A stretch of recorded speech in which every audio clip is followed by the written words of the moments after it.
And here's all the notes for the next part of the game. We've just switched over. Thank you. Welcome. It just happened all of a sudden.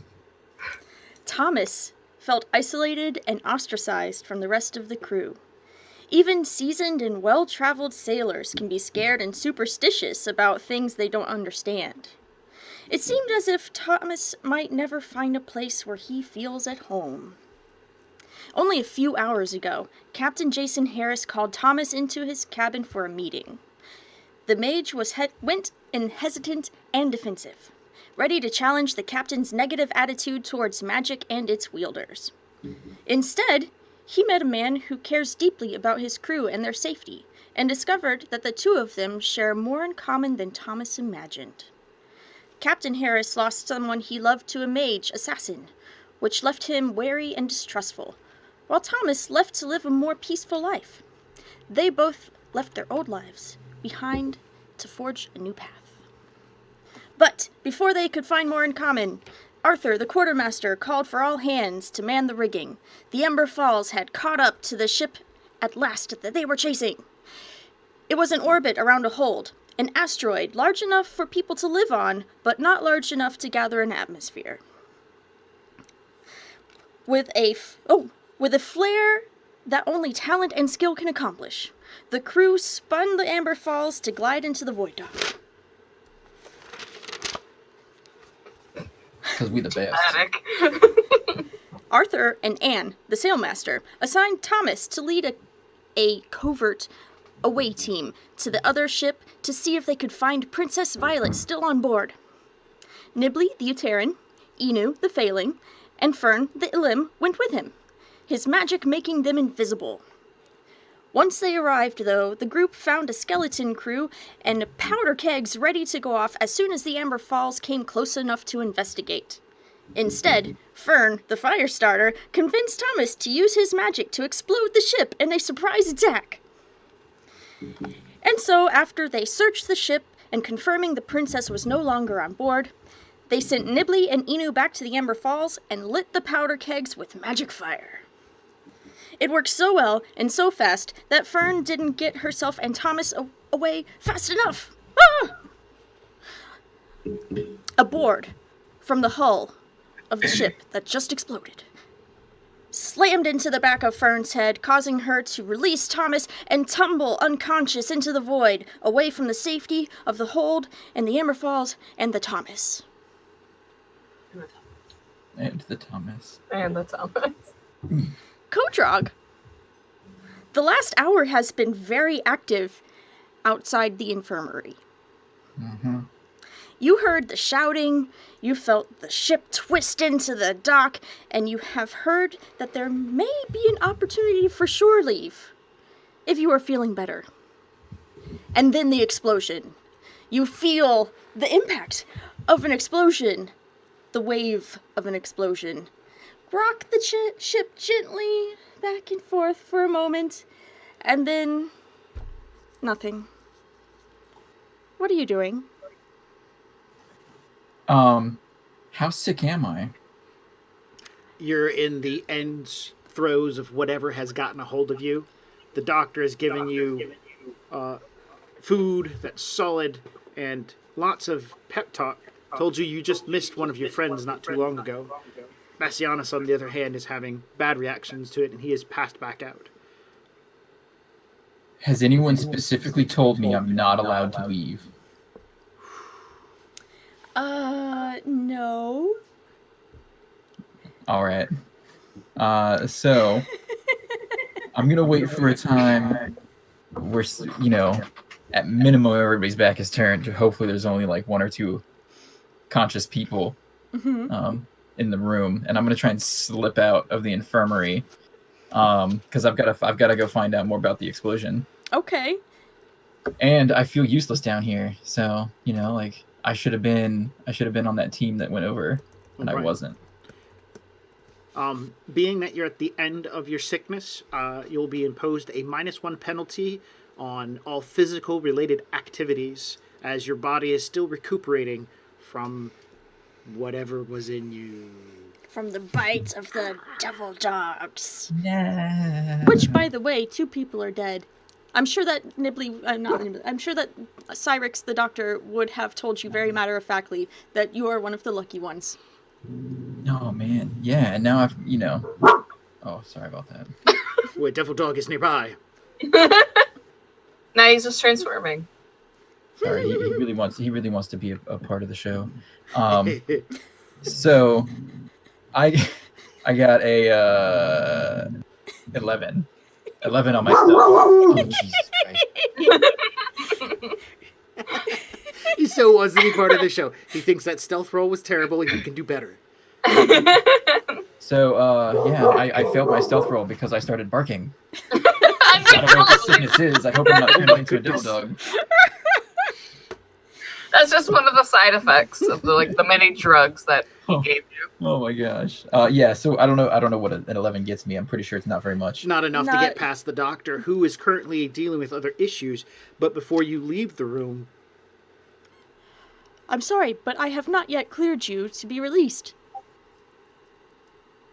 Oh, but Doc, I feel fine. I've gotta go make myself useful. I assume there's a bluff check. yes, Yay! Oh, good. My dice really like me tonight. That's a 7. I'm pretty sure. So as I'm saying, no, I'm okay. I throw up a little bit in my mouth. I just want to make myself useful. No, okay. I swear I'm okay. with one of his hands in front of you, his other hand will ponder and tip to his mandibles and tap like he's thinking. Yes. Well, I have a new form of treatment that I have been working on for some time now. I believe that it is ready to test if you would like to He would use victim as the word. be my victim? No, victim. Victim? Is that the right word? Doc, do you mean Test subject? test Guinea subject? pig? What are the side effects? Oh, they're completely unknown at this point. You would be my first test subject. If that is the phrasing that makes you feel better. Yeah. So I've known the doctor for the few months that I've been on the ship now. Yes. Mm-hmm. Oh my gosh. And so far, he has not killed anyone. True. And I've So seen some pretty far. miraculous healing Yes. as well. Also, on other ships, you constantly hear that the doctor has to do an amputation. So far on this ship, everybody has all of their limbs. Mm-hmm. Either the ship is very well taken care of, or the doctor's really good, or magic. Okay. You know what? I'll take it. You can get robot limbs. Yeah, I'll be your first test subject, Doctor. All right. Splendid. And the doctor turns away from Bassianus, who is now comfortably resting. Okay. You hope. I do hope. Or else he's just dead. He could be dead. Oh. Just kidding. I hope not. And he goes crawls up the wall to where he keeps all of his vials and other small items stored in very fine netting.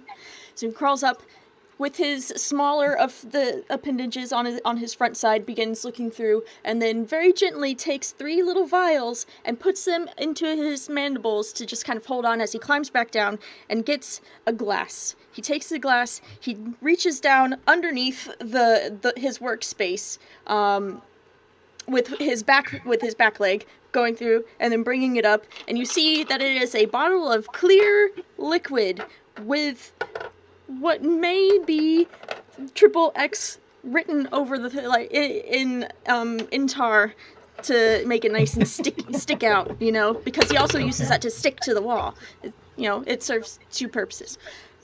pours in a nice, fills the glass about halfway up, takes the vials and breaks them, pours their contents in, stirs it with his finger. By that I mean his very long cutting finger.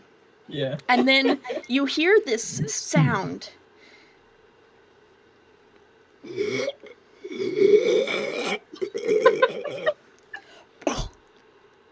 And this glob of gelatin.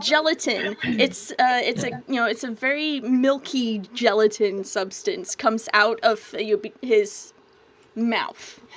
And Is that a mouth? That's the closest thing you can call it. Okay.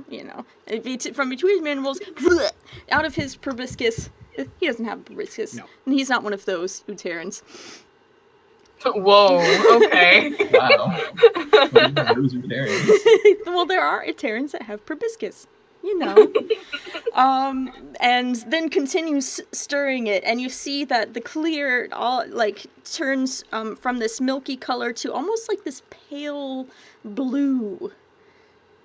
Imagine the blue milk from Star Wars. Thank Excellent. you, Palmer. We appreciate you Yay. donating. Yes, it's a nice phlegm. That's a nice way to Phlegm. put it. Royal jelly. There you go. That's it right there. That's the the button. Oh, man. So I think that if this had been my first encounter with his spitting in medical stuff, I would be taken aback. But since I've seen him spit on wounds and see the healing that happens from it, I just kind of accept it. And then once it's all nice and opaque and all the same Frothy. color, a little frothy, he sets it on the table in front of you. Please, consume this liquid. All right, so I'll pick it up and I'll chug it like it's a dwarven ale. Yeah. It moves slowly out of the cup. It feels like oysters going down.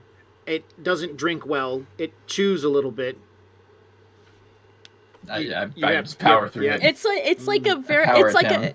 essentially it's the same consistency as a melted, not cold anymore milkshake. Yeah.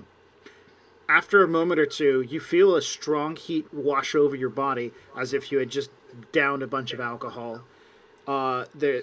Your body temperature feels like it's picking up. Your head feels swollen for just a minute. And that lack of clarity that you were having as you got out of the bed, that pain, the aches, and the slowness that you were feeling has gone. It's been replaced by an amount of alacrity that feels really good. From this point on, you're at a +1 to your initiative and dex-based checks. Oh.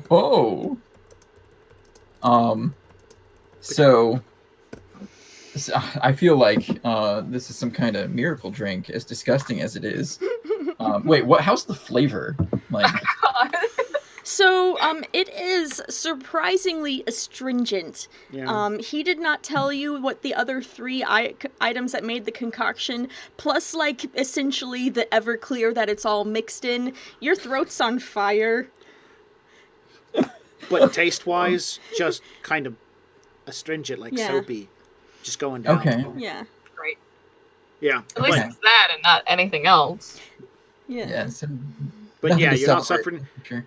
You're not suffering the -1 penalty, and you have a +1 to initiative and a +1 to your dex-based actions like ranged attack, melee attack, stuff like that. Excellent. Yeah. Well, so I feel great. I'm gonna do a cartwheel out the door. Okay. Can you Yeah. please make him roll for cartwheel? Yes. Please do your acrobatics check. Fuck yeah. And remember, when you do your acrobatics, your feet leave the grindstone, so you are free You floating. just go rolling in the air. Excellent. There he goes. It's gonna be great. So, Oh my god, the image in my head is fantastic. Okay, so that is an 19. Wow. wow, you Oh. are really good. It's like, you've consumed some part of the Uterran's skillful way of maneuvering across the deck in 3 dimensions. Yeah. Instead of a cartwheel, it's more like a side flip. So like I just like tuck my legs and my arms into a cannonball and like finish the rotation and then put my boots back down on the deck. I bet it looks awesome. Excellent. And yeah, and I'll say, thanks, Doc. I think you found the cure for everything. And then I'll jaunt up the stairs. As you leave, you see that Cyrix has taken out a notebook and is holding this piece of chalk, and you realize like his hands are kind of like this, and so he's got like just all in, you know, like a 3-year-old with a crayon making notes on his notebook as far as your reaction to the cure that he's made. He takes copious amounts of notes on everything. Okay, so you flip out of the infirmary feeling great to see a war zone. On top deck, as you begin looking around, you can definitely see the Amber Falls has become docked with someplace. So this is kind of cool. It's in a hold. You're going to get your surroundings. There is debris. Everywhere. Debris. Things are on fire. Off, like, maybe a good, Yeah. 2 football fields. More than that, I think. Yeah. The explosion was large enough to send stuff flying toward. Yeah. And right now there's a call for checking the sails, loosening the lines, anything that might have been hit. Yeah. Stopping the fire debris that is flinging in all directions right now. Oh, man. So- Oh, sorry. The last thing, the local populace has an alarm sound that you can hear, like a warning sound because of the explosion. Somebody's yelling in a horn. All right, and since we've gotten to this point, we're going to take just a quick time out since we've got people here. A lot of the people that watched us last time are joining in, have joined in at this point. So we wanted to clear something that we discovered thanks to, I believe it was Acid Molnir. God, I'm so bad about the first Acid part. Molnir. Molnir. Acid. Acid. Yeah, acid, not acid. That's dropping stuff. That's not what you do with the Molnir. So it turns out that a creature had an inappropriate name. Mm-hmm. It was a homemade creature that I had used a couple of times. And the name was, it's just not okay. Yeah, we found out it was an extremely inappropriate and derogatory word that we don't want to use or associate our creations with. And so we would like the help of you guys to help us rename these little monsters. And so the description that I'm going to give to you is the same one from last time. They're basically shorter than a phalang. So they're about 2.5 feet tall at most. They have, by this description, a shark's head. Yep. Yeah, so it's a shark's head. Imagine like a hammerhead shark, except it's going this way instead of this way. Yeah. And their eyes still poke out the sides of it. They have legs appropriate for their body size, and their arms aren't really well designed for they're very much. Stubby. They're stubby little creatures. Their main weapon or main use is biting things and then using their small arms to manipulate objects nearby them. They're not unintelligent. No. But people in the Shadowed Isles looks down at them because they're just the smallest thing around to kick around. Yes. So if you imagine the feel of them is how a lot of people treat goblins, for example, in like the Pathfinder role-playing game and other fantasies. and other fantasy like RPGs. They're just like, the idea of them being stupid little violent creatures that maybe that will follow the biggest thing and the toughest thing around them. Yeah. So we're looking for a name for those. We'd like it to be a short name. No more than 2 syllables, and we'd like it to kind of maybe even be a little silly. Yeah, silly's fine. Nobody takes these things seriously. Yeah, they really aren't. Until you get a bunch of them at the same time, and they're all trying to bite you, and then maybe you'd be like, "Oh, I probably should have not tried to hug one of you guys." Oops. Yep. Their small size, thick skin makes them rather resilient. Yes. So, as you guys start Charlotte. That's cute. Sorry. I'm reading chat. Oh, so as we play along, you guys put in your input for what you think. We'll take and write them down, and at the end, we'll let you guys know which one we're going to stick with. Yeah, so Thank you very much ahead of time, and now back to the action. Jon, Kodrog, has come up to a very strange sight. Not maybe what you expected? Maybe not? I mean, I don't know. So the explosion, you said it gently rocked the boat, or it like jarred the boat and then like left us in kind of like a rocky. It left you a little wobbly, but not in a violent way. Okay. It was far enough away where the blast, you didn't feel like the wind pushing, you just felt the aftermath of the boat moving with a very stiff breeze. Okay. So I got I caught a couple snippets of commands. Can I make a perception roll to see if I can catch enough pieces to put together what is happening right now? Sure. Okay. Oh, yay. That is 25. As you're standing at the location of the stairs where you were at, you can see, you can hear the crew saying, "What blew up?" You know, and you can hear someone saying, "It was that ship we've been looking for." And as you're standing there, kind of still getting the, you know, something whizzes by your head. Zzz! You're not sure exactly what flies by, but luckily your head wasn't in the course because it sounded pretty fast. And as you move back away from the sound of the explosion and things twirling, some of the crew have moved forward to start repelling these incoming objects. The few of them getting up into the yard arms and stuff. And at first you notice, you know, expecting to see like Inu out and about. You don't see him, and you think, oh, he must be already on shore leave or something. He's always the first to respond.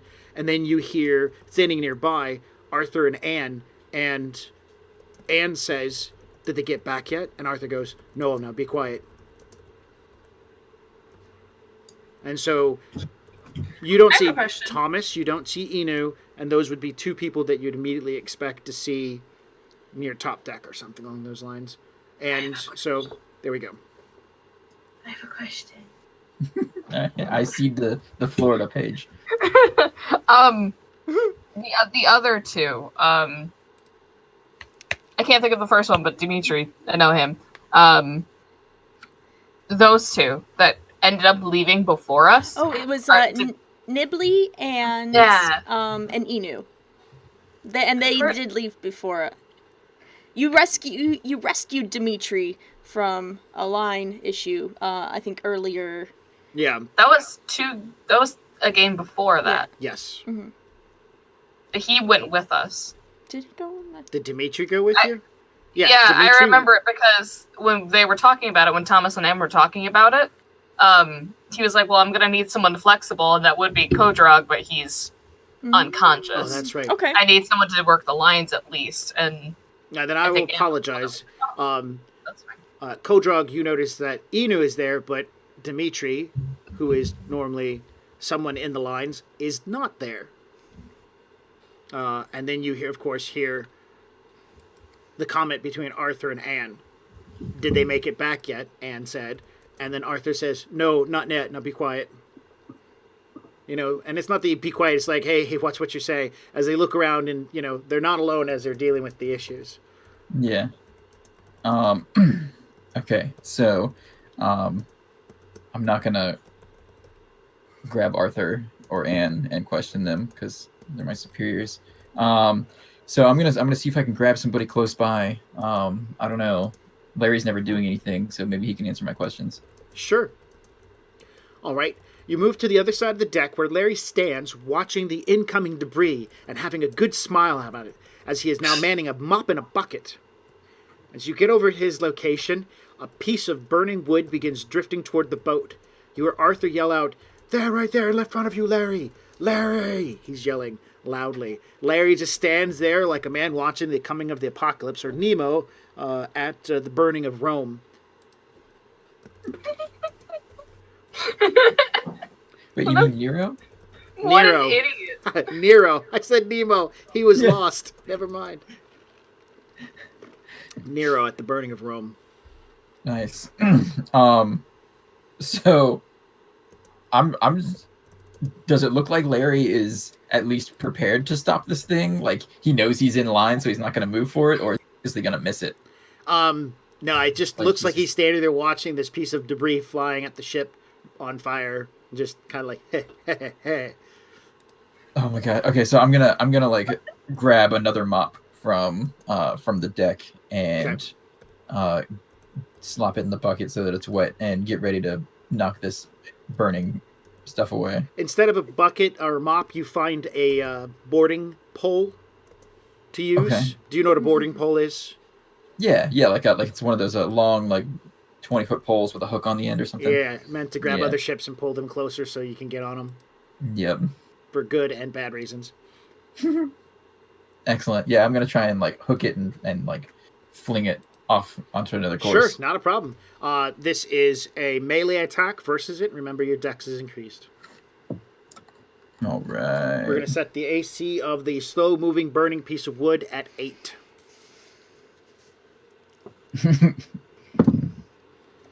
Oh yeah, I get it. 19. Awesome. So we're going to consider that a big old fat crit, right? We are using those rules because Yes. you like them? Okay. That's a crit, so you're able to stab it and then push it in a nice deflective way away from the boat. And Larry goes, "Aww." Yeah. So yeah, like I'll look at Larry. Are people missing? He goes, "People missing?"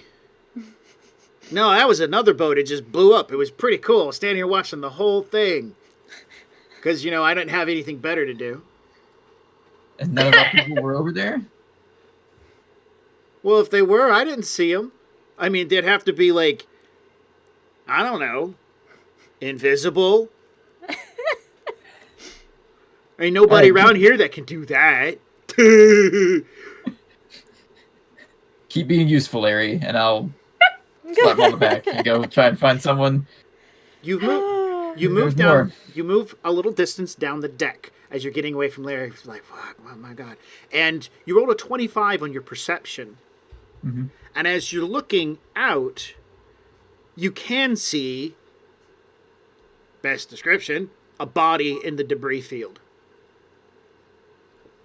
Because remember, okay, so physically speaking, because there is no horizon, and depending on how much light there is, you can easily see up to like a quarter of a mile to a full mile's in distance sometimes, like a quarter mile to half mile, easily, objects, especially if you have good eyesight or a spyglass to look through, you can magnify on objects.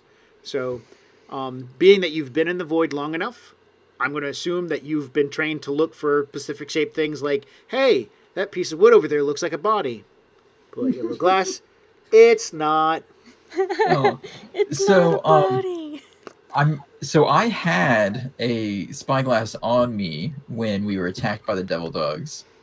Would I still have it on me through my hospital visit? Probably Or not. would it- Probably somebody, not. somebody would have been needing to use it, so Yeah. you'll have to make your own up. Well, so there are spotters around. Yes, The there's deck, some right? always. Oh, yes. Yeah. Yeah, so I'm just gonna go up to the closest spotter and see if I can politely snatch their spyglass. Sure. Unless they outrank me like to the extreme, and then No. I'll just point. Okay, good. Yeah. Yoink. All right. Yoink. Using the spyglass, you look at the spot that you were looking at, and You see a small form with short cropped red hair, just kind of all over, the tiny form of Fern, kind of just floating with no purpose in the void at this time. Not moving, just spinning, kind of fast-ish, but doesn't look like she's doing it on purpose. Okay.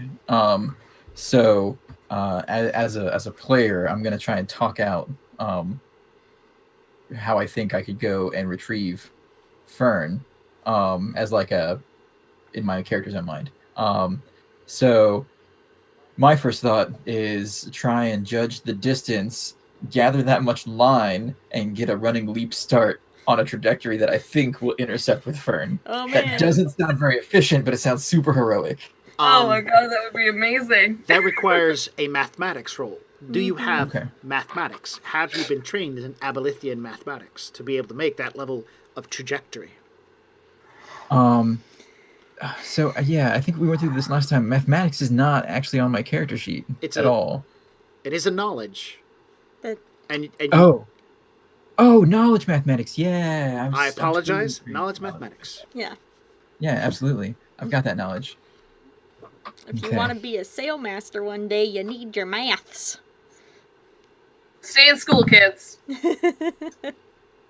Okay, so rolled a 19 plus my 6. Ooh, It's 25. I'm, Yeah, that's that's- 10 higher than what I was expecting. Oh yeah, well then Yeah. that's a crit. Okay, do you? So yeah, Hmm. I will let you describe because that's math stuff. All right. So Do math as you stuff. stare out into the void, checking through the debris field, Oh, actually, you know what? Let him do it. oh, Yeah, so there are some celestial bodies out there in the void that are big enough for me to use as like calculations. Okay. So yeah, trampolines. I was like bouncing off of it. I try to triangulate Fern's position and trajectory by comparing the location of the exploded ship and like how fast she's getting closer or farther away from these other points that I can measure, and I judge the distance between us and how much it's changing based on where I think she's headed, and come up with what I am surely confident is the exact right numbers. So I start running around, grabbing coils of line, tying them together until I feel like I have enough, and just find the longest distance I can run and leap off the edge, holding the line because I didn't take the time to tie it. But I'm gonna tie acrobatics. it. Yep, And you can tie it on your way out. that's what I was thinking. I didn't want to waste the time. Ooh. It's only oh wait, 11. Okay. Okay. All right. I Your think- mathematics critted, so I can't really see your acrobatics check needing to be too high. Yeah. If I would have set the acrobatics check at a 15, if you had made a 15 on your previous roll, so I can see setting it at a 10 because you have the numbers. You know which way you need to be running. Yeah. But maybe now you're like not sure if you're going fast enough. Okay. Yeah. But it's too late. Now you're just a missile flying through the void, flapping your arms. Are you going to try to motivate it with like some flapping of the arms? Yeah. No, I would know that wouldn't help. I would try to like aerodynamic myself after I get the knot tied. There Okay. you go. So, Thomas. Yes. That is me. That is Yes. I. So, tell us what happened immediately after you got Fern got Exploded? hit. Yeah. I'm currently floating Okay. because Fern was my ride. Yep. So literally, do I see Kodrog missiling towards us? Yeah. Yep. I'll wait, I guess. Okay. Because I was gonna cast a spell, but if he reaches her, I'd rather use the spell later. But I am gonna look around, because I know that there was 4 of us that went on this mission. To see if I can see the other 2. That would be awesome. Okay. Maybe I could help them out. Perception. I'm guessing perception. Yes. I gotta level up my perception. Hey, when did we level up? Oh, that reminds me. I owe you guys last experience for the last 2 games. I can dish it out tonight. And then, of Okay, course, the cool. experience for this game. Yeah. 6. It's all dark. Everything is dark. Stop Your head floating kind of around. hurts. You kind of I spun bet- around a little bit for, Things are on I'm fire. Yeah, I was gonna say. Plus, I bet from looking at the explosion, I kind of have that thing Yeah. where I was like, "Oh, that was bright," and then like in my eyes have to adjust. So And the ringing Yeah. in your ears. Yep. Yeah, so not only that, but you're also kind of more focused on making sure that you keep up with Fern and that she's not spinning out of control, going away Yeah. forever. Keeping an eye on her. It's hard to keep an eye on everything. Yeah, I mean, there's an up, a down, a left, a right, and all the way around you in every direction. yeah, I keep my cool, but I if I can't see them, I'll just focus on Fern. Okay.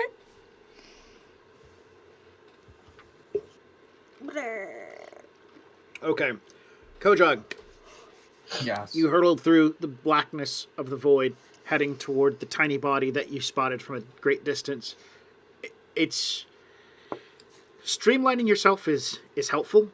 You got a lot of momentum, and as you get farther and farther along, you can feel yourself starting to slow down as you're getting closer and closer toward Fern. She is lifeless, and right now, between you and her, there's a large section of burning mass that spins through the point of view for just a moment, blocking your view of her. And then as you come through to the other side, as it moves out of the way, and you're now getting close to Fern, you think you see another person not too far away struggling, much larger, maybe human. At first thought, it might be Thomas. Oh, that's me. No. Oh my gosh. 2 members of the crew were in the ship when it blew up. What How did this I happen? miss? You reach out and grab a hold of the tiny form. She is warm to the touch and easily to pull to you. She is unconscious. Yep. You are unsure why, but she doesn't seem to have any blood on her. That's the first thing you notice, is she's not bloodied. Oh, that's Okay. good. I I'm mean, gonna- I know what happened. And I'm gonna use some extra coils of line to tie her to me so I can still have my hands free so I can try and rescue Thomas too. Okay. Oh, I mean, I when I see this, when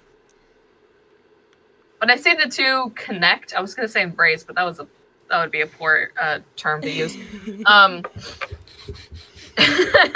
When I see both of them connect, I'll use levitate. I'll cast levitate and bring them closer towards me because I can't bring myself closer towards them. No, but you can pull something towards you within a short range. Yeah. All right. So you'll give them a push towards you. You feel Kodrog as you see Thomas's hands gesture for just a moment, and then there's this come to me hand motion, and you can't control yourself, and you begin moving toward toward Thomas.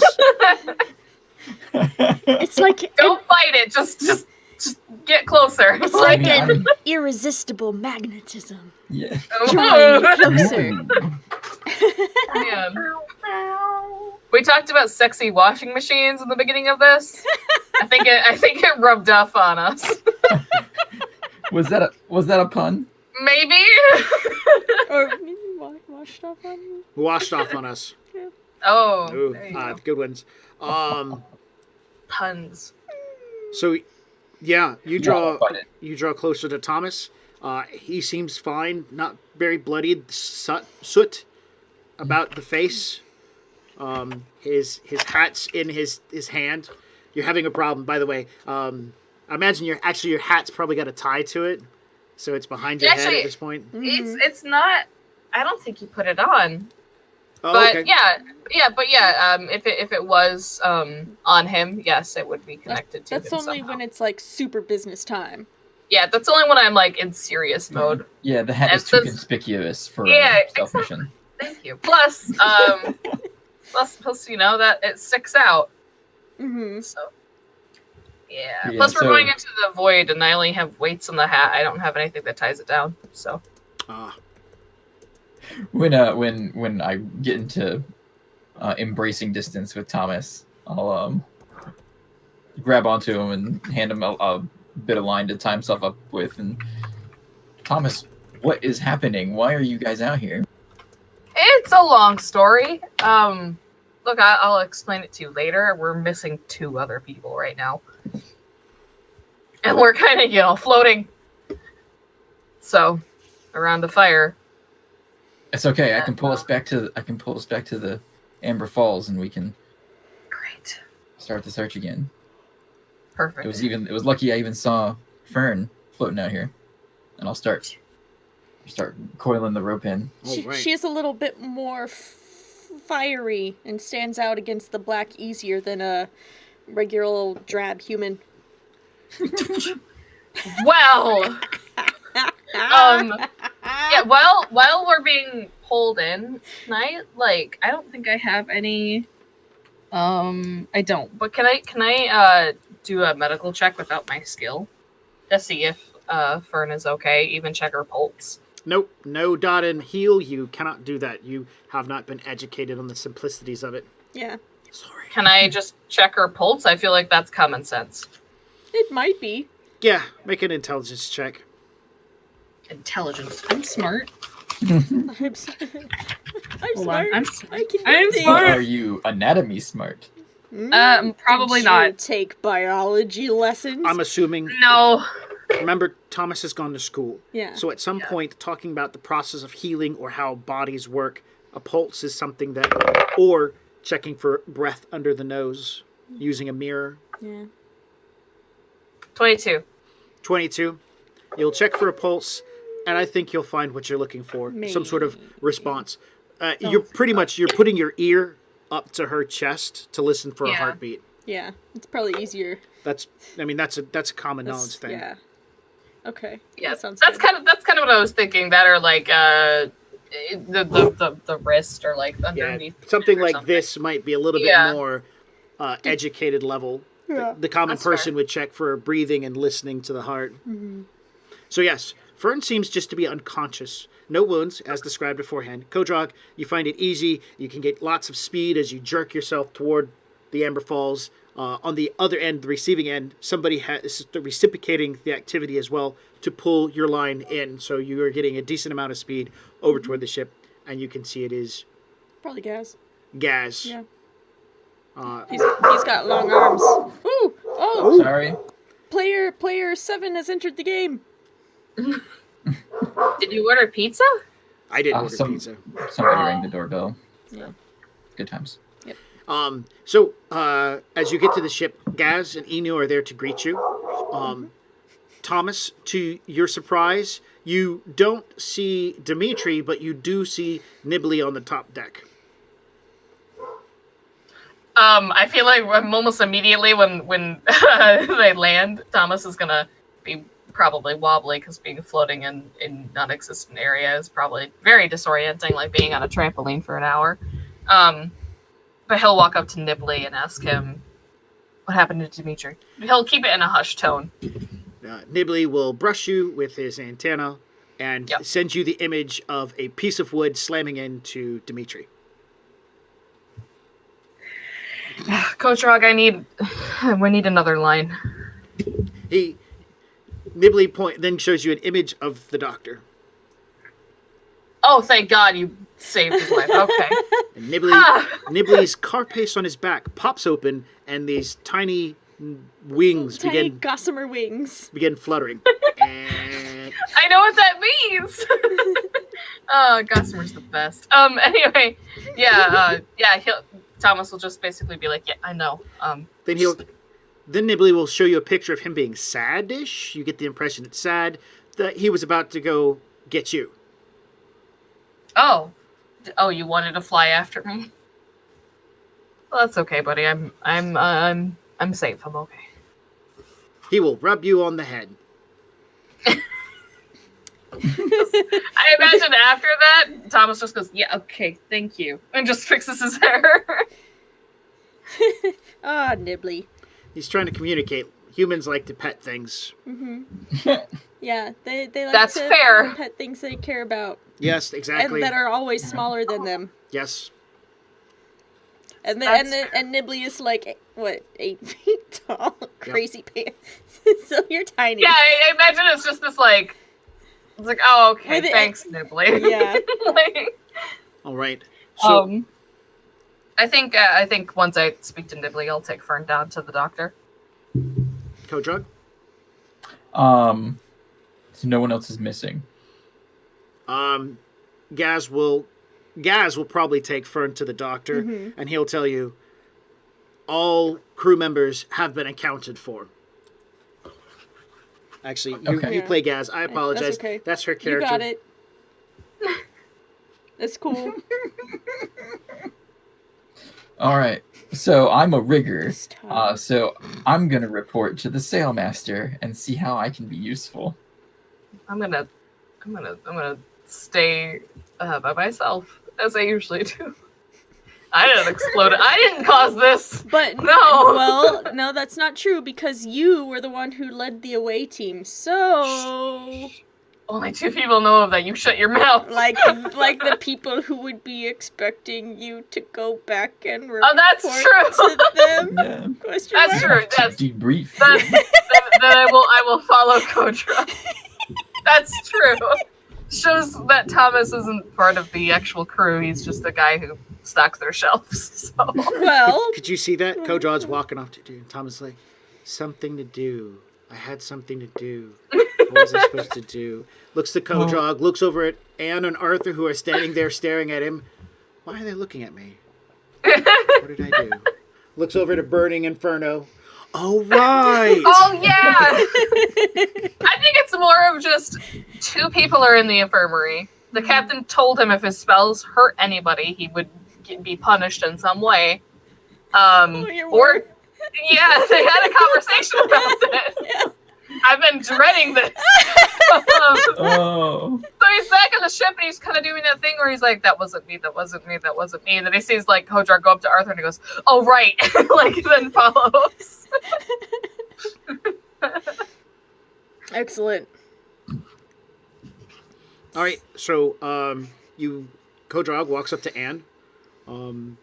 She's currently standing next to Arthur. You're looking well. Oh, I feel wonderful. You were in sick bay just not long ago. What are you doing out of bed? Did the doctor give you permission to get out of the sick bay? Oh, yes. The doctor said that I am more than ready to report for duty, sir. He will look to Anne. Well, he's one of yours. Go up and check the rigging.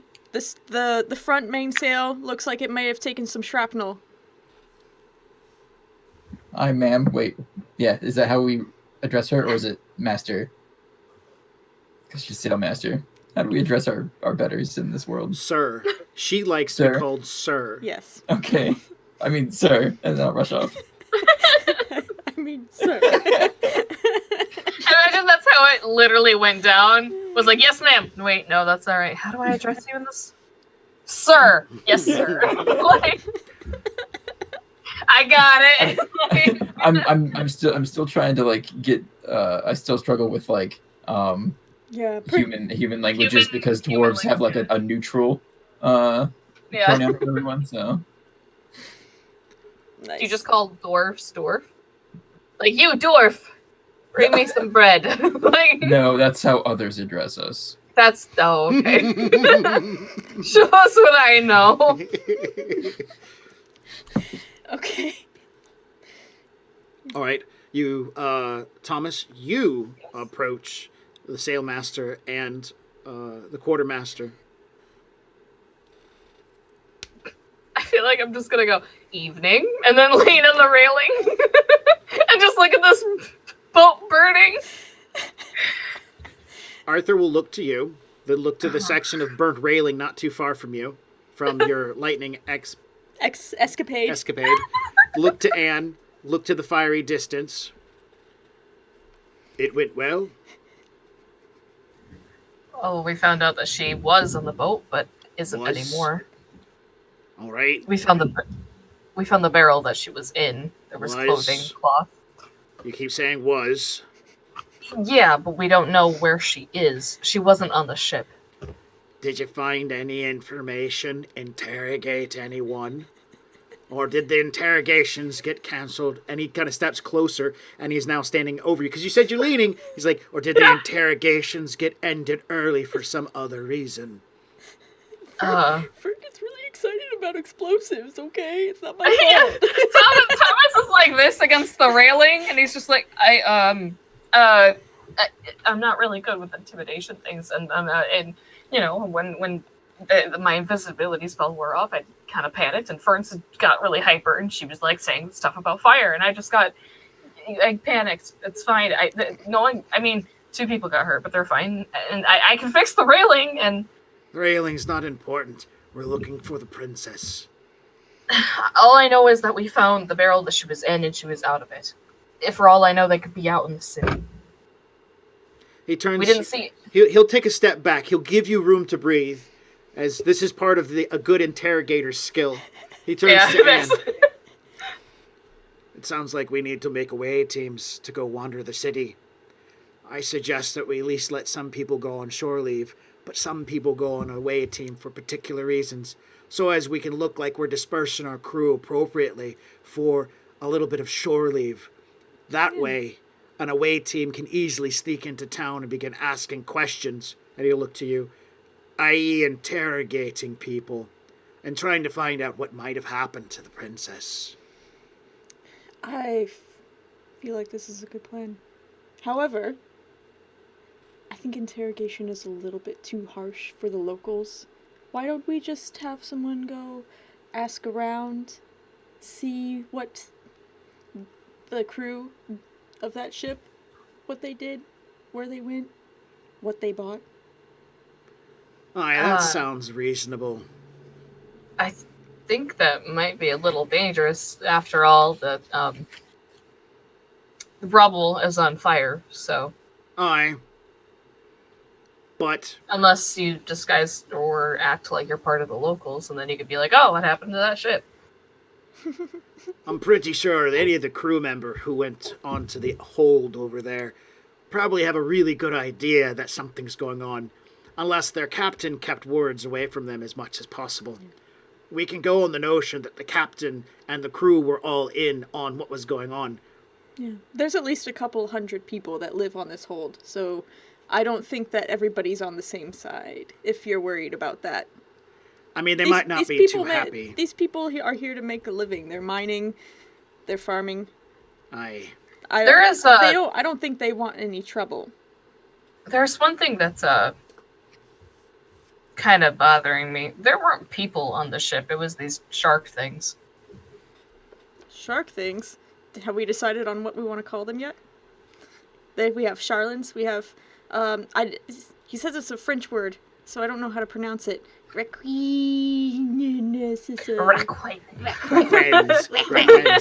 gonna swallow your R's due to French accent. Peshkagins. Peshkagins. Peshkagins. Peshkagins. It's a Q, not a G. Peshkagins. Kins. Yeah. Peshkagins. What about Peshkins? Peshkins that sounds like a Pokemon. I'm cool with that. I mean, this is the Pokemon that will bite you if you throw a ball at it. I mean, there is Sharpedo. It's a shark. It's a shark head.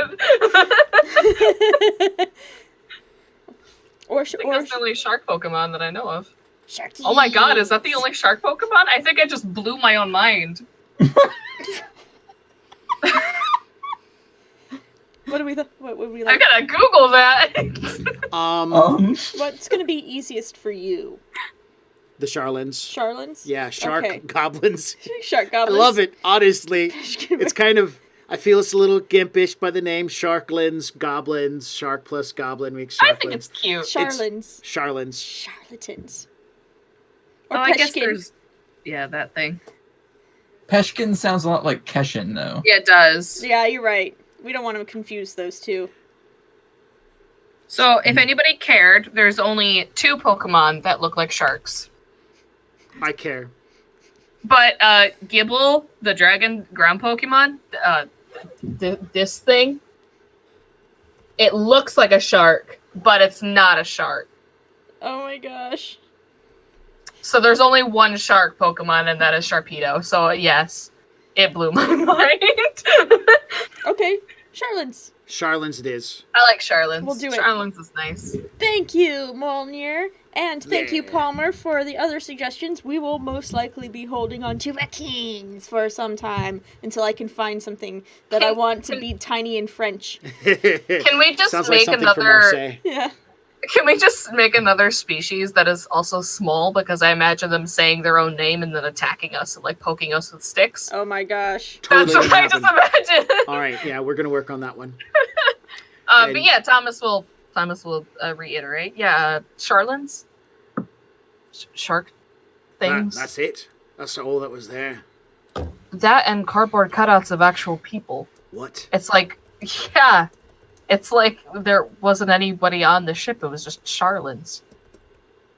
It was a trap. It was probably a decoy. There was, They knew we well, would be yeah, a going trap. over There there. was a crap ton of gunpowder on that thing. And we definitely trap? need. They set a trap for us. That means any of the crew that you find on the hold probably already knows, and they've been set there, waiting. We need to make sure to send people who are going to be able to handle themselves well. We will inform the captain after the away team has been sent off with the rest of the people seeking shore leave. He already knows why we're here and what we're doing, and he expects us to handle this as best as possible. Excellent. Thomas, you handled yourself quite well. Oh, sorry. Yeah.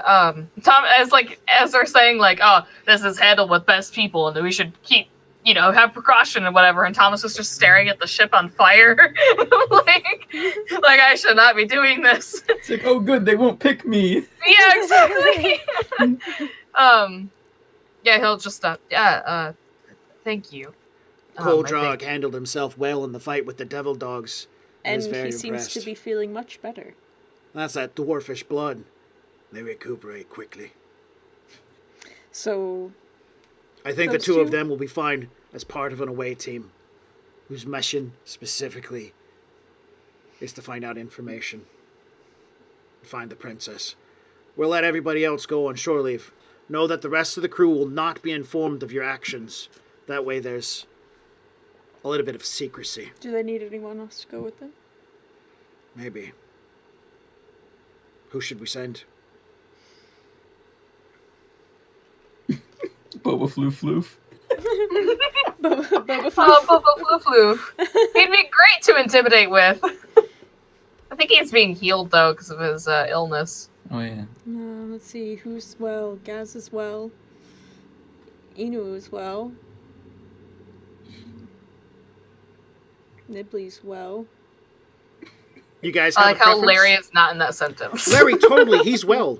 Yeah, Larry's I was well. about to say Larry seemed well. I that's what I mean. Like, I like how he's not in that sentence because he is well. It's just they don't trust him with this mission.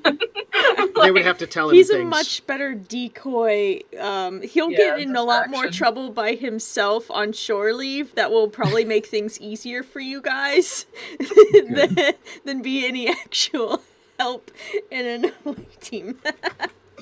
Although, if you really want him, he'll be happy to join you and... No, thank you. We had on him one of our past missions. It wasn't really worth it. I don't know. I feel like Thomas is in charge of this away team because I'm just going off to fix sails and stuff. So it's the away team's leader's responsibility to choose their team. Oh yeah, I don't want to be the leader. Well, you know what? So here's what you would need to know. Inu is super handy with a bow. He uses a full-size composite longbow Meant for humans. meant for humans, and it's taller than he is. Yeah. So he uses that. He's a very good shot. Gaz is massive and carries around a huge fuck-off hammer that he does his work with, but you're pretty sure it can also work in other ways if needed. He's also very charismatic. But I think Kodrog's pretty charismatic too, right? No? Or is that charisma your dump stat? Hold on. It is not quite my dump stat. It's just average. Ah, well. I totally dumped in chaos though. That's fine. You're dwarf. Your attachment to the chaotic elements is expected to be low. And let's see. Dimitri is a... Well, Dimitri got hit in the head, but he might be he's okay. out. Nibbly is Nibbly. What is it that you think you Yeah. two will need to go along with you? Is it somebody with charisma for the purpose of talking? Because you guys, I think Thomas has a +1 and Kodrog has a +0. I have, I pretty much have almost all of the... Yeah, I have a +2 in charisma, and bad. I have... That's good. I have diplomacy and intimidation. Oh. So you don't and need bluff. somebody. Yeah. You don't need somebody So to talk. Yeah, so you don't need I'm the face of the group and Excellent. a wizard. a face wizard. And That sounds so I'm sneaky, so if you need sneaking stuff done, Yeah, I can be sneaky. I'm thinking if we don't want to seem conspicuous, or, you know, that intimidation, Mm-hmm. we might want to bring somebody that just kind of looks normal. Okay. Yeah. Or we can just be a couple of bros on shore leave getting drinks. That too. Fucking people up in the alley, you know, whatever. Is that what you do on the weekends, Kodrog? When I have questions. I'm glad he's on our would side. like that. Arthur would definitely like that. My God. Okay. So I mean, So if you're wanting to blend in, then at least that probably rules out Nibbly, because Yeah. he does not No blend in. blending. He Yeah. can't use words, he talks in pictures, he looks like a giant alien bug. I think Gaz is gonna be our best bet. Because I'm thinking if he is charismatic and people can actually, you know, look at him somewhat and be like, oh, okay, he's just a giant guy. That's fine. Plus the giant hammer, if we do get into trouble, I'm thinking of like I have spells and Bassianus isn't with me and I can't go up in the fight. And then Kodrog, I honestly forgot what you do in the fight, so Stab things with a knife. I'm sorry. I forgot. I what was you trying to did. think. Wow. I was like, what does Oh, he man. do? Well, he took a hatchet and chopped off the lower jaw of one of the devil dogs. He took a knife Oh, and yeah. rammed it through the torso of another one and stabbed it in the heart. He chopped up one that was, he... I just forgot. Okay, I just kind of like hang around. Like Try Larry, to be you like, do what you need to do. Perfect. Okay, so we have the basic D&D group. We have the rogue, a wizard, and somewhat of a barbarian. That's good enough for me. okay, so Gaz, it is. Getting Gaz's stats right now. I can hear the notebook opening. Clickety, clickety, clickety.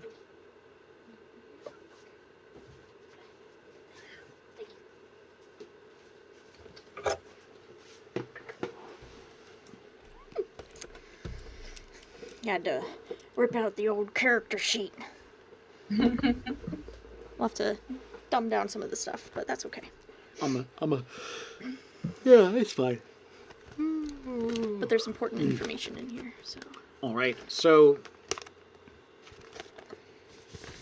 the majority of the problems from the explosion has died down. Everyone is called down onto deck, or up onto deck, as Arthur stands on the forecastle to let everybody know that the explosion was terrible. Luckily, no one was hurt on the ship, and everyone did a wonderful job of putting out the fires that even got close to us.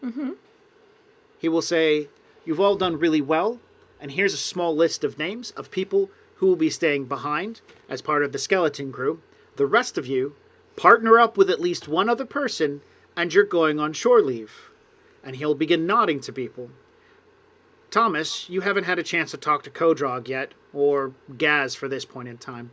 And Arthur will point out, stay in groups, don't get in trouble, and if you need some of your pay, swing by and see me, and I'll give you a couple of bits.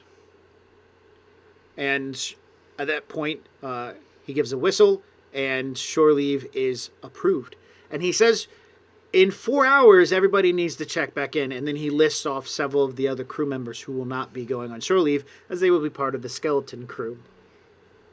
Is Larry one of those? I think they're sending him out. They're sending Larry out. He's a much better distraction. He is, He's just mopping the deck all day. Let him go. Yeah. Like, even in the deck. Yeah. The deck. You know. I think he's just, at this point, he's just another barrel on the ship where you're just like, oh, yeah, there's Larry, and you gotta go around him. Okay. Nice. All right. So as soon as we're cleared to go pick our partners, I'm gonna try and find Thomas anyways, because Thomas needs to tell me the rest of the story. Oh, I thought it was like, hey, best friend, let's go out. Well, yeah, that. Hey, best friend, let's go out. Tell me what the fuck's going on. Yeah. All right. So, I have Thomas? a question. Sure. Okay. Could we have taken Arthur instead of Gaz? No. Okay, that's fair. Would you want to take Arthur? That or the captain, that would be cool. But Gaz is cool. Gaz works. I was just curious because you said the crew and Arthur, no. Captain, maybe. The captain, maybe. Yeah. I kind of want it because if the captain knows this little secret thing, I kind of want to keep it to the only people who know the secret thing instead of spreading it. Sure. Okay. Yeah. Do you want to suggest this to Arthur and Anne, or just do it? I would suggest it to Arthur and Anne. I would definitely tell them. I wouldn't put other people who don't know what we're doing in that mix. If you want to keep this secretive, keep it to the people that we've already used.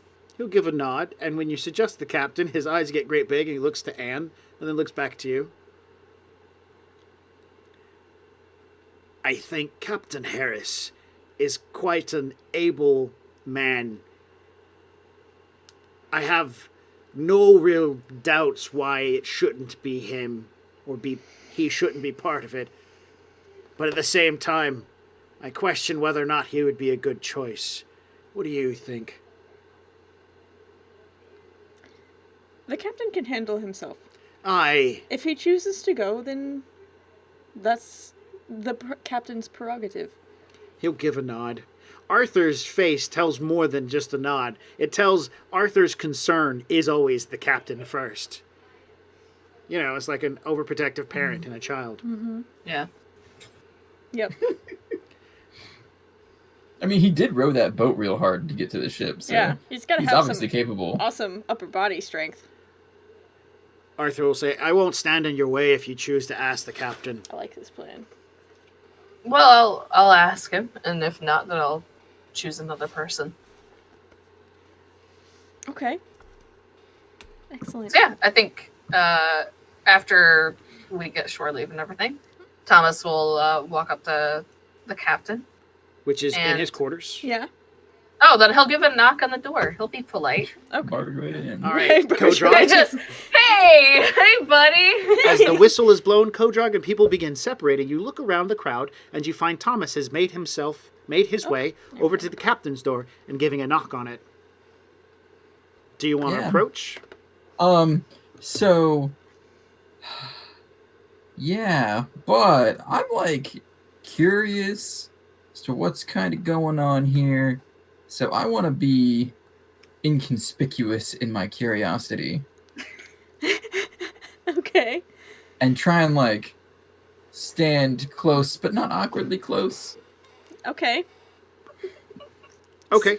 And So I can like see what's happening, maybe hear if I get lucky. Sure. Well, the door will swing open.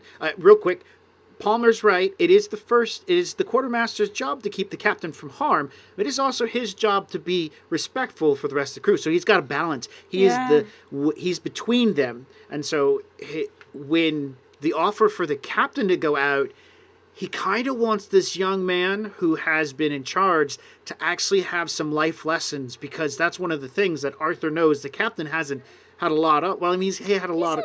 He's had it, but nothing like this. Yeah. And he thinks this is a good growing experience, but at the same time, he's like, "Fuck, the captain's going out unprotected." No, there's unprotected. There's a wizard. Fucking Wizard. mage Yeah, with no, him. that's what's rolling through his head at this point in time. There's a fucking wizard with him. It should be fine. Kodrog's a good fighter. Do it. Yeah, it's just an overprotective parent. That's pretty much it. Yep. It's like your kid asking if they could go out to a movie with like 2 of their friends, and you're like, okay, honey, just don't talk to strangers. And their friends happen to be like a master MMA fighter. And you're still like, just. Well, And a professional wrestler.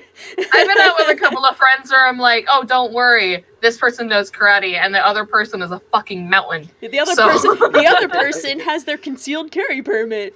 Yeah, exactly. So, knock at the door. Captain Harris. Enter.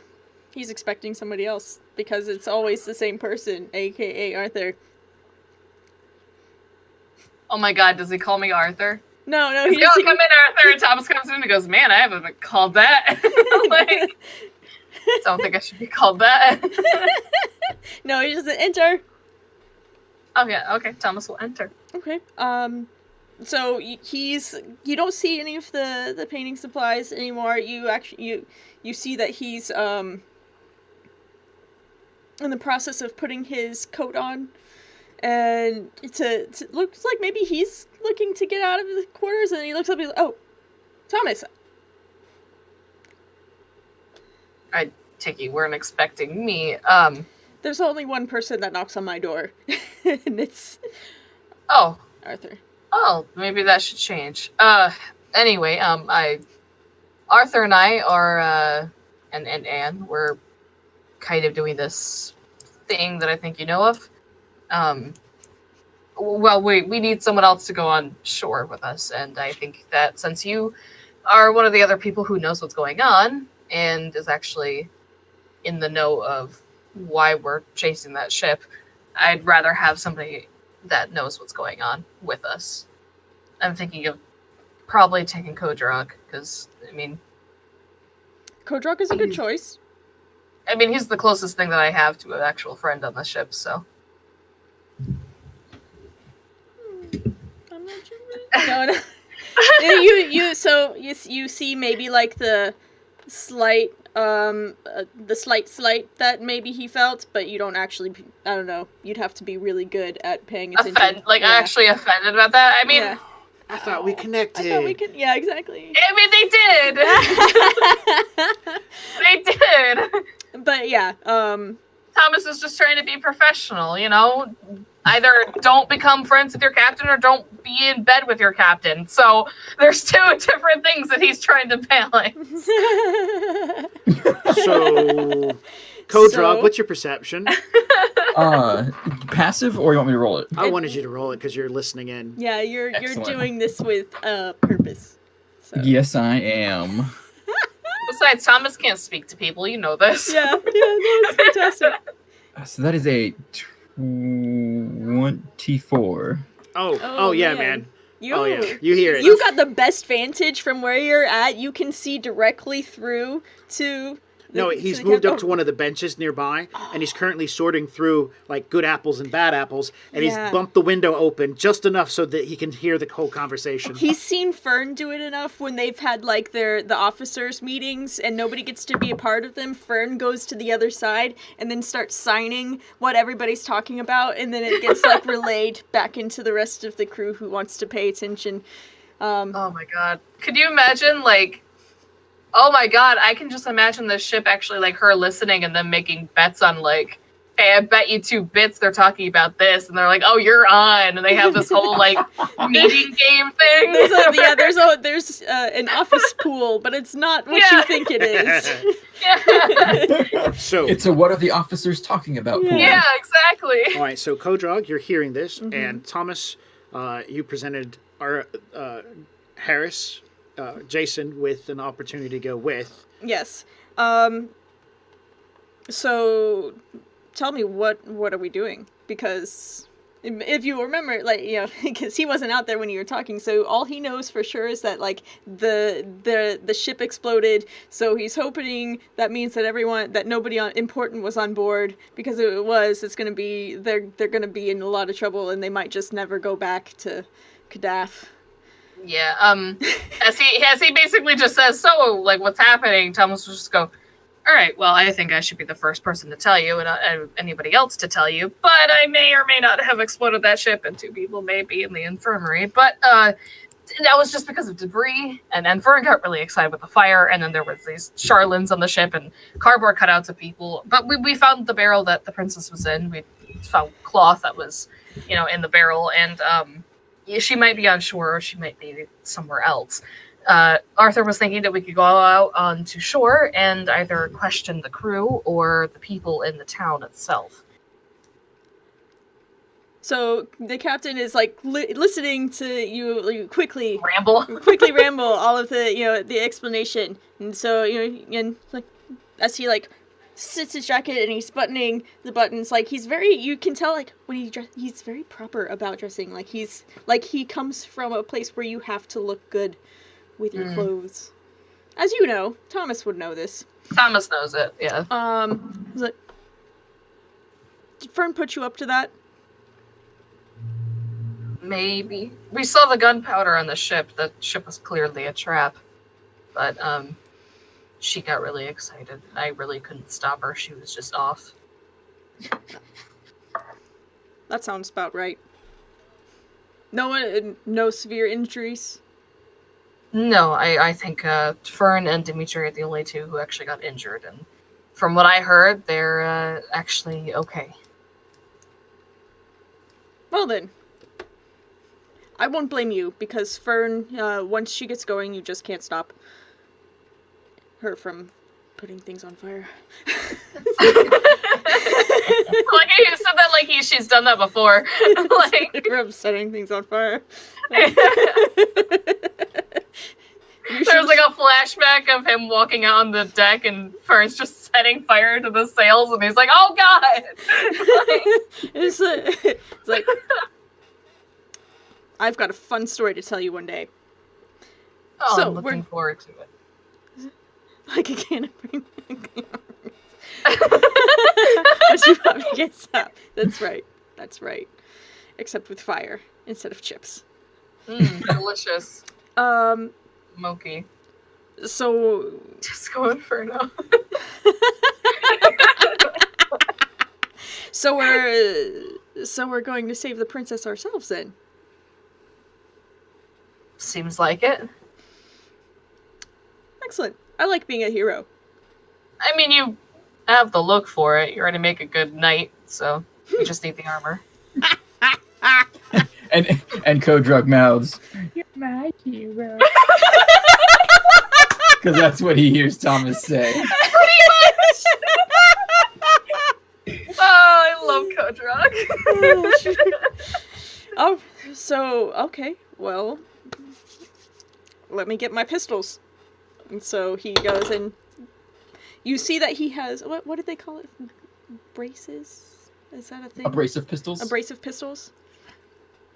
That sounds like a thing I would say if I was at the grocery store looking for like a bag of apples. Like, oh, we need a brace of pistols of apples. I don't know. It just sounds like a measurement. Yeah. A measurement.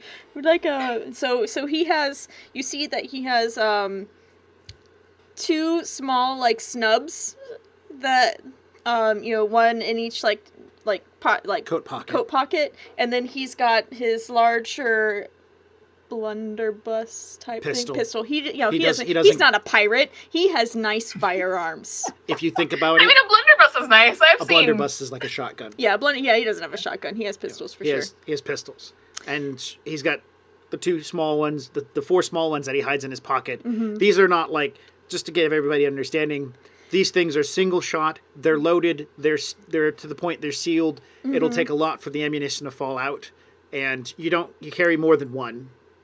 So I'm thinking pocket pistols. Yeah, he's probably got at least 2. Yeah, 2 pistols. 2 pistols that he will show. Yeah. And maybe a saber. Yeah. So he looks like he is a dashing adventurer by the time he's done arming up. And yeah. Great. You also see that he has small powder packets that are neatly folded up and put into a belt pouch. And then another belt pouch that has slugs, so he can reload if necessary. Yeah. He brings with him all the necessary. I thought like actual slugs. Not like slugs for shots, like bullets. I was thinking like the animal, and I was like, No. So no, he packs in bullets. Bullets. Sorry. The metal I call bits them- that are yeah. called. They're called slugs. That's Yeah, what they're called. okay. Just make They're sure. slugs of iron. Yeah. All they really are. So yeah, that's what he loads up on as far as that goes. His coat is a heavy coat that has chain on the inside, so that's his armor. In the Shattered Isles, for the purpose, we only have two kinds of armor: coats and full suits. There's no light, there's no medium, there's no heavy. There's just two types, and so his coat is his armor. Yeah. I need armor. I need a coat. I have a coat, but it's not armored. Okay. So. I got a coat and it's armored and I think I was the only one that either wasn't given or I didn't pick up armor. Like Thomas was just like, "Oh, put on a jacket and become a crewmate." Like, Well, I'm sure that the next port they stop at, or when you get back to Kadaf, you can definitely invest in an armored coat. or we can pick one off out of our interrogation subjects. That's true. Oh, there we Also go. that. I have a question. What is like, I guess composure? what would composure tests be in Pathfinder? Like a, There isn't a one. will- There, a there will isn't save or one. It something? would be Yeah. like the closest will be a will save. A composure to what? Not lose Yeah, your but- cool? Yeah. Yeah, so so- it really instead Not of being swoon at the captain putting two pistols into his jacket and looking like a dashing adventurer. Yes, I think Thomas is going to need Okay. that. Okay, so you just want to hide your That true would be intent. a bluff That's roll. a bluff roll. Not true intent. Your Thomas feelings. is- You're trying to hide your feelings. Yeah. Which Yeah, is there you fine. I go. think it's great. I love that level of role playing. Definitely, but that's a bluff attempt. Mm-hmm. Because that gives Okay. the other person an opportunity to sense motive you.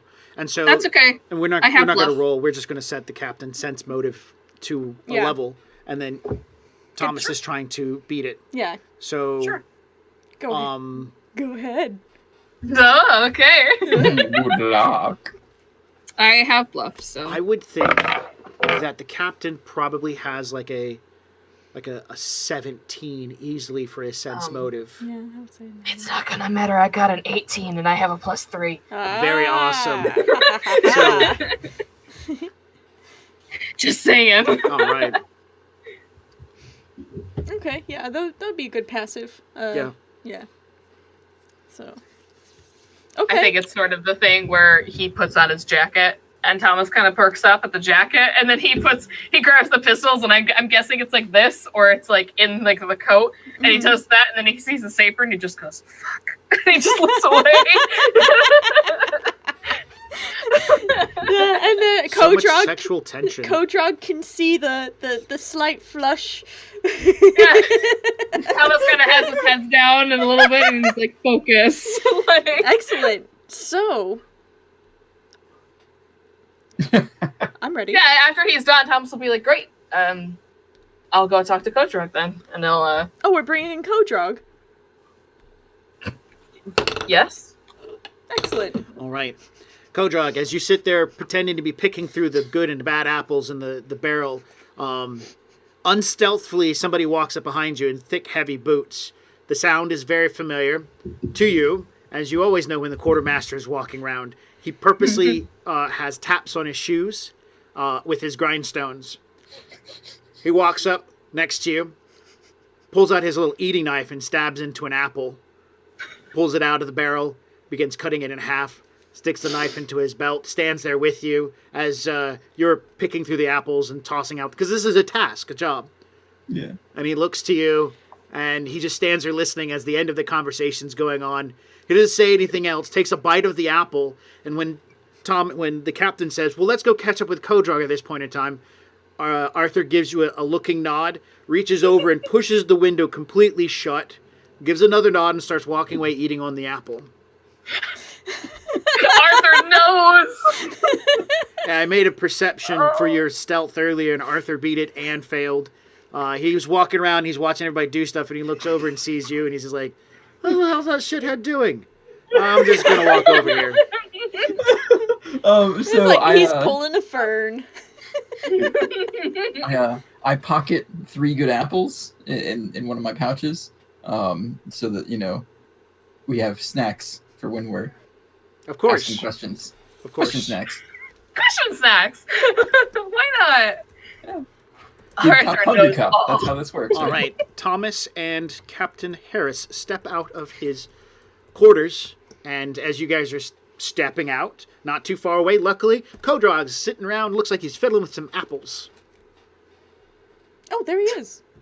Yeah, I'm just putting the tops on the good apples again and putting the bad apples wherever they belong. You send him down Dump off to the side. Cookie, and Cookie makes some mash out of the good parts. And then adds that mash to the liquor. Mm-hmm. Oh, okay. Wait, she makes mash out of the good parts? No, she takes the bad apples, They do- she mashes she mashes up what she Yeah, needs cuts to, off any of the like moldering really parts, bad parts, and then she mashes it up, throws the sauce in with some alcohol, and lets it steep for a while. Okay, you said the good parts, and I was like, I don't think she knows how to make applesauce. She's not making sauce. she's not making The that good kind of You parts normally sauce. don't are use the apples. bad parts. So You normally don't use like full good apples, so but yeah, Thomas will walk up and be like, I didn't know you had that duty. Anyway, I have a somewhat of a mission quest thing. We're gonna interrogate people. We're going Oh. on an adventure, says the captain. Exactly. well, I packed snacks and I'll point to my apple pocket. Great. Excellent. Thanks, Kodrog. We'll explain on the way. Yeah, I think you need it. Gather your things. Explanation Yeah. of the whole Oh, thing. gather your things. What things shall we need, Captain? The captain quite casually flips his jacket to expose his pistol and his saber. And the fact that he's wearing chainmail And the underneath. fact that he's wearing chainmail underneath. Oh, yeah. Sir, give me just 3.5 minutes. I will time you. And I'll rush down and take my pad. Well, I guess the chain goes over the padding, doesn't it? Yes. Yeah. So yeah, I'll take my outer clothes on and put my chain shirt on over my padded Okay. garment, and then put my outer clothes back on to hide the chain shirt. Is it wrong that whenever I think of a dwarf putting on chainmail, I think of Lord of the Rings when Gimli puts on the chainmail and it's like a dress and it hits the floor? Because that yes. was... yes, it is wrong. That is That's what you wrong, think of. because Matter of fact, he was a rather Sorry. short dwarf compared to it's most quite dwarfs. hurtful. I'm sorry. It's just what I imagined. It's chainmail made for dwarves. Thank you. Okay, alright, thank And you. that special shape. So Excellent. short and stout. So, Like a good beer. as you finish donning your armor and gathering your weapons for whatever this adventure you and Thomas and the captain are about to embark on, we're going to call for our 10-minute break. Man, it must be nervous. Suddenly you're going out with your boss to go do stuff. Right? I think Thomas is okay. I think he's doing He's okay. He's doing good so far. He's doing okay. I mean, I'm about to figure out what's happening. So It's only taking a little while. All right, with Right. that, we're going to take a short break. All right, we will be back in 10 minutes to go on an adventure. Okay, bye.